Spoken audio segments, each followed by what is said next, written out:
മലപ്പുറത്ത് അനസ്തേഷ്യ നൽകിയതിന് പിന്നാലെ യുവതി മരിച്ചതിൽ ആശുപത്രിക്കെതിരെ പരാതിയുമായി കുടുംബം. മഞ്ചേരി തിരുമണിക്കര സ്വദേശി ഷീബമോളാണ് മരിച്ചത്. അനസ്തേഷ്യ നൽകിയതിന് പിന്നാലെ ഷീബയുടെ ആരോഗ്യസ്ഥിതി മോശമായിട്ടും മണിക്കൂറുകളോളം കുടുംബത്തെ അറിയിച്ചില്ല എന്നാണ് കുടുംബം ആരോപിക്കുന്നത്. ആശുപത്രിക്ക് സംഭവിച്ച വീഴ്ചയാണ് മരണകാരണമെന്ന് സഹോദരി അനുഷ റിപ്പോർട്ടറിനോട് പറഞ്ഞു. അനുഷയുടെ പ്രതികരണത്തിലേക്ക്. ഏകദേശം ഒരു 2:30-3 മണിയുടെ ഉള്ളിൽ അനസ്തേഷ്യ കൊടുത്തിട്ടുണ്ട്. 4:30-4:30ക്ക് ശേഷമാണ് നമ്മളോട് പറയണത്. അനസ്തേഷ്യ കൊടുത്തു തുടങ്ങിയപ്പോൾ തന്നെ ഇങ്ങനെ ഒരു പ്രശ്നം വന്നു, അവർ ICUക്ക് ഷിഫ്റ്റ് ചെയ്യാണ് എന്ന് പറഞ്ഞിട്ട്. പിന്നെ നമ്മളടുത്ത് പറഞ്ഞത് അനസ്തേഷ്യ കൊടുത്തു കഴിഞ്ഞാൽ 4 മണിക്കൂറോളം കഴിഞ്ഞിട്ടേ കോൺഷ്യസ് ആവുള്ളൂ. അപ്പം നമുക്ക് ഭക്ഷണമോ വെള്ളം എന്തെങ്കിലും കൊടുത്തു നോക്കാം, പ്രശ്നങ്ങളൊന്നും ഇല്ലെങ്കിൽ റൂമിൽ മാറ്റാം, പിറ്റേ ദിവസം ഡിസ്ചാർജ് ചെയ്യാമെന്നാണ് നമ്മളോട് പറഞ്ഞത്. നമ്മൾ വെയിറ്റ് ചെയ്യായിരുന്നു ഈ പറഞ്ഞ സമയം ആവുന്നതിന് വേണ്ടി, ആൾ കോൺഷ്യസ് ആവണതിന് വേണ്ടി. അതിനുള്ളിൽ ഡോക്ടേഴ്സ് അകത്തേക്ക് കയറി പോകുന്നുണ്ട് കണ്ടു. നമ്മളടുത്തൊന്നും പറഞ്ഞിട്ടൊന്നുമില്ല. നമ്മൾ വെയിറ്റ് ചെയ്ത് ഇരുന്നു പുറത്ത്. പിന്നെയും ഇവർ പറയുമല്ലോ, ഒന്നും പറയാത്തപ്പോൾ നമ്മൾ തള്ളിക്കയറാൻ ശ്രമിച്ചപ്പോഴാണ് അവർ പറയണത് പനി വന്നു, അതിൻ്റെ ഭാഗമായിട്ട് ഫിറ്റ്സ് വന്നു. അപ്പോൾ പിന്നെ ഇത് ആ സമയത്ത് ഞങ്ങളെ കാണിച്ചു അവർ. പക്ഷെ അപ്പോൾ ഓക്സിജൻ മാസ്കോ ഓക്സിജൻ സപ്പോർട്ടൊന്നുമില്ല. ഒരു പ്രശ്നമില്ലാതെ നടന്ന് ചിരിച്ചുകൊണ്ട് നല്ല കോൺഷ്യസ് ആയിട്ട് നടന്നു കയറിയ ചേച്ചി പിന്നെ ഞങ്ങൾ കോൺഷ്യസ് ആയിട്ട് കണ്ടിട്ടില്ല. എന്നാൽ ചികിത്സാപ്പിഴവ് സംഭവിച്ചിട്ടില്ല എന്നാണ് ആശുപത്രിയുടെ വിശദീകരണം.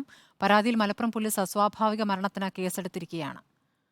മുബഷീർ പി അക്ബർ ഉണ്ട് വിവരങ്ങളുമായി. മുബഷീർ, ഇപ്പോൾ എന്താണ് ആശുപത്രി ഇക്കാര്യത്തിൽ നൽകുന്ന വിശദീകരണം?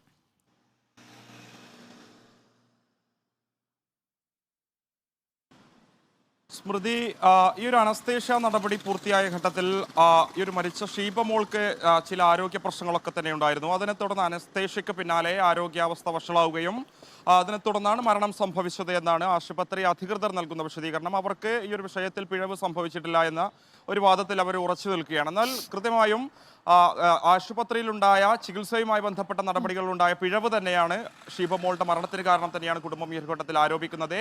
അനസ്തേഷ്യയിൽ ഇത്തരത്തിൽ അപാകത സംഭവിച്ചു, പിന്നീട് മണിക്കൂറുകൾ പിന്നിട്ടിട്ടും അത് കുടുംബത്തെ അറിയിക്കാൻ ആശുപത്രി അധികൃതർ തയ്യാറായില്ല എന്നാണ് കുടുംബം ആരോപിക്കുന്നത്. ആ ഒരു സമയം വളരെ പ്രധാനപ്പെട്ടതായിരുന്നു. ഒരുപക്ഷെ മറ്റ് ആശുപത്രികളിലേക്ക് ഉൾപ്പെടെ അനസ്തേഷ്യ ഇത്തരത്തിൽ പിഴവ് സംഭവിച്ചിട്ടുള്ള ആശുപത്രി അറിയിച്ചിരുന്നെങ്കിൽ, മറ്റ് ആശുപത്രിയിൽ എത്തിച്ചിരുന്നെങ്കിൽ ജീവൻ രക്ഷിക്കാമായിരുന്നു എന്ന് കുടുംബം പറയുന്നുണ്ട്. ഏകദേശം 2 മണിക്കൂറിന് ശേഷമാണ് ഈ ഒരു കുടുംബത്തെ അറിയിച്ചത്. തൊട്ടു പിന്നാലെ കോട്ടക്കൽ മിംസ് ആശുപത്രിയിലേക്ക് എത്തിക്കുന്നു. അവിടെ എത്തിയ സമയത്ത് തന്നെ ഡോക്ടേഴ്സ് അറിയിച്ചിരുന്നു ഏറെക്കുറെ ക്രിട്ടിക്കൽ സിറ്റുവേഷൻ ആണ്. ആ രീതിയിൽ തന്നെ ഒരു പ്രതികരണം ഡോക്ടേഴ്സ് നടത്തുന്നു.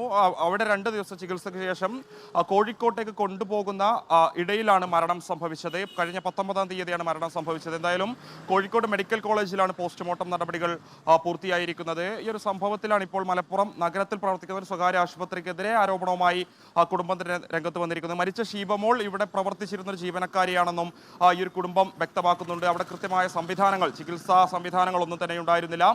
ഈ ഒരു അപകടം സംഭവിച്ചതിന് ശേഷം പോലും ഇത്തരത്തിൽ ആംബുലൻസ് ഉൾപ്പെടെയുള്ള സംവിധാനങ്ങൾ ഏറെ വൈകിയാണ് എത്തിയത്. അതുപോലെ ഈ ഒരു ഓപ്പറേഷന് വേണ്ടിയുള്ള ഡോക്ടേഴ്സിനെ ഉൾപ്പെടെ പുറത്തുനിന്ന് എത്തിച്ചായിരുന്നു ഈ ഒരു ആശുപത്രി ആ ഒരു സജ്ജീകരണങ്ങൾ ക്രമീകരിച്ചിരുന്ന ആരോപണം ഈ ഒരു കുടുംബം ഉന്നയിക്കുന്നുണ്ട്. ഇക്കഴിഞ്ഞ ഒരു 9 മാസത്തോളമായാണ് ഈ ഒരു ആശുപത്രി പ്രവർത്തിച്ചു വരുന്നത്.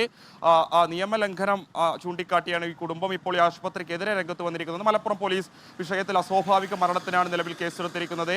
അന്വേഷണം പുരോഗമിക്കുകയാണ്. മെഡിക്കൽ മേഖലയുമായി ബന്ധപ്പെട്ട വിഷയമായതുകൊണ്ട് തന്നെ ഡിഎംഒയുടെ പ്രത്യേക സഹായത്തോടെ, ഒരു ഡോക്ടറുടെ സഹായത്തോടു കൂടിയാണ് മലപ്പുറം SHO ഈ ഒരു കേസ് അന്വേഷണം നടത്തിക്കൊണ്ടിരിക്കുന്നത്. പ്രാഥമികമായ മൊഴിയെടുക്കലൊക്കെ തന്നെ പൂർത്തിയായിട്ടുണ്ട്.